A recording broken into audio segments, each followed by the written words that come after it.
గజం భూమి 13,500 రూపాయలతో 151 గజాల భూమి 20 లక్షలు మాత్రమే.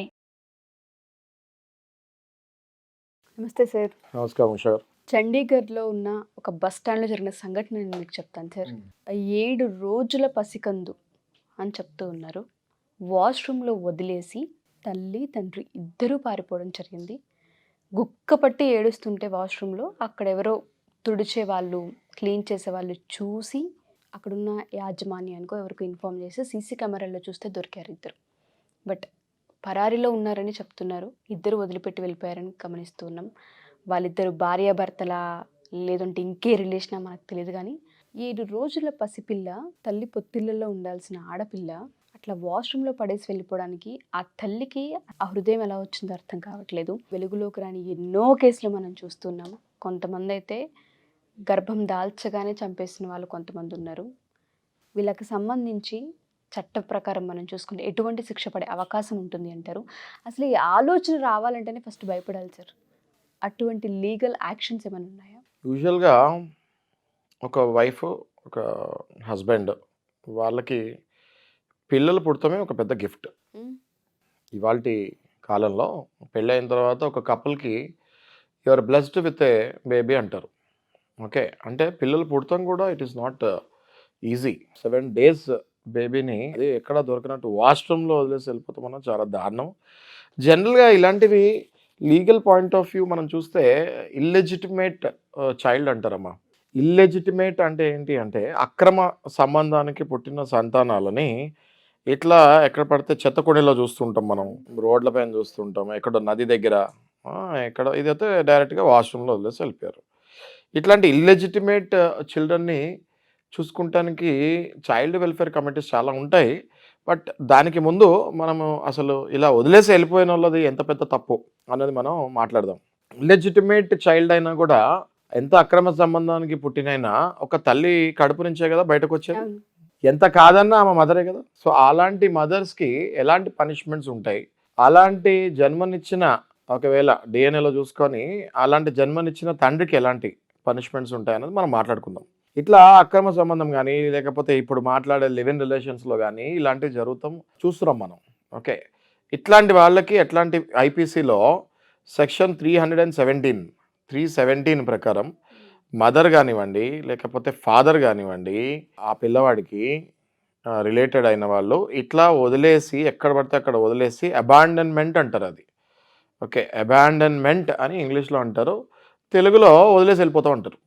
ఓకే, అట్లా వదిలేసి వెళ్ళిపోతే వాళ్ళకి చాలా కఠినమైన శిక్షలు పడతాయి. అది అప్ టు 7 ఏళ్ళు జైలు శిక్ష పడుతుంది, దాంతోపాటు ఫైన్లు కూడా పడతాయి.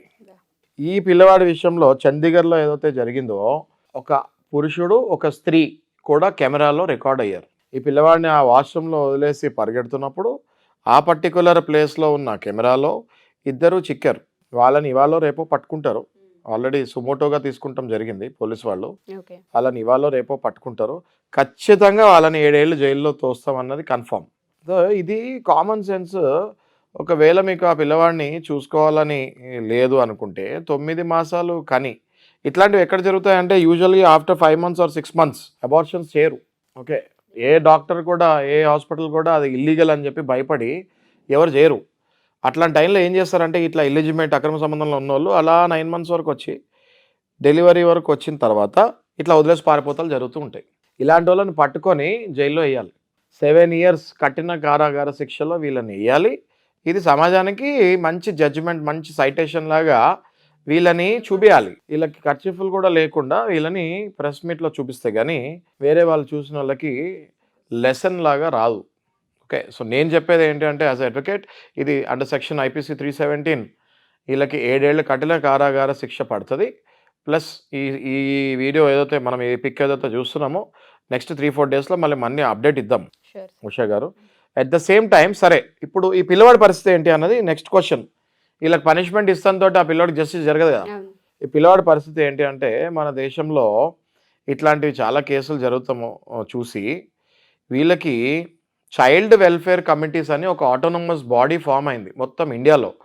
ప్రతి రాష్ట్రంలో చైల్డ్ వెల్ఫేర్ కమిటీస్ అని ఆటోనమస్ బాడీస్ ఫామ్ అయినాయి under juvenile justice act. Juvenile అంటే పిల్లలు, జస్టిస్ అంటే న్యాయము, యాక్ట్. ఓకే. ఇది 2015లో వస్తాం జరిగింది. ఈ యాక్ట్ ప్రకారం ఇట్లా వదిలేసిన పిల్లల్ని చైల్డ్ వెల్ఫేర్ కమిటీస్‌కి అప్రోచ్ కనుక అవ్వగలిగితే, ఆ చైల్డ్ వెల్ఫేర్ కమిటీస్ ఈ పిల్లవాడిని గానీ, ఈ పాపని గానీ, ఈ ఎవరైతే పసికందు ఉందో 7 రోజుల్లో వదిలేసి వెళ్ళిపోయారు వాళ్ళు. ఇట్లాంటి వాళ్ళని చైల్డ్ ప్రొటెక్షన్ టీమ్స్ అని ఉంటాయి. ఆ టీమ్స్‌కి హ్యాండ్ ఓవర్ చేస్తే, అందులో ఈ పిల్లాడిని చైల్డ్ వెల్ఫేర్ ఆఫీసర్ అనే ఒక వ్యక్తికి హ్యాండ్ ఓవర్ చేస్తారు. ఓకే.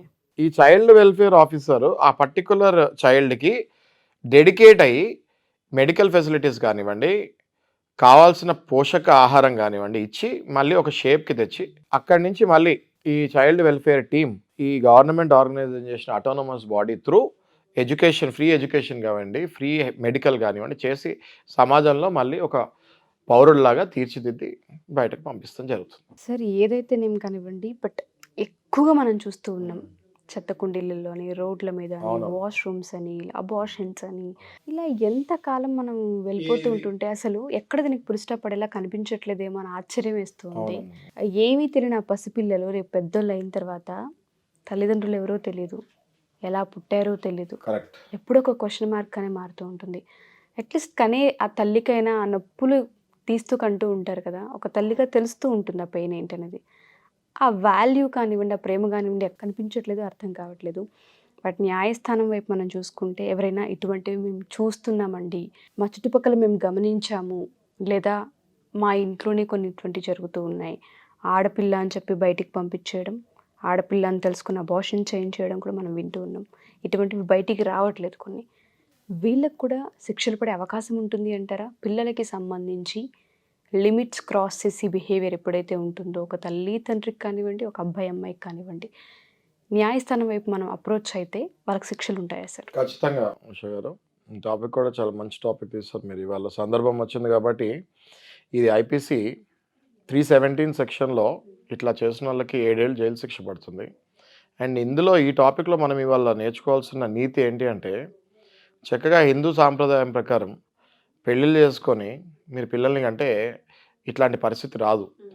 ఎప్పుడైతే పెళ్ళిళ్ళు వద్దు అనుకొని సహజీవనం వైపుకి వెళ్ళి మీరు ఫిజికల్ రిలేషన్‌లో పార్టిసిపేట్ చేసి, ఇట్లా క్యారింగ్ అయ్యి, ప్రెగ్నెంట్ అయ్యి, అబార్షన్ చేసుకోలేక, అటు కనిన తర్వాత చూసుకోలేక, పిల్లవాడు కనిన తర్వాత ఆ పిల్లాడిని చెత్త కుప్పలోనో మీరన్నట్టుగా రోడ్డు పక్కనో, చెత్త కుప్పలోనో, ఇట్లా బాత్రూంలోనో పడేసి వెళ్ళే బదులు, దౌర్భాగ్యంగా అట్లా చేసే బదులు, మీరు ముందుగానే మీ భవిష్యత్తుని ఒక మ్యారిటల్ ఏజ్ వచ్చిన తర్వాత సక్రమమైన రిలేషన్‌లోకి వెళ్ళండి.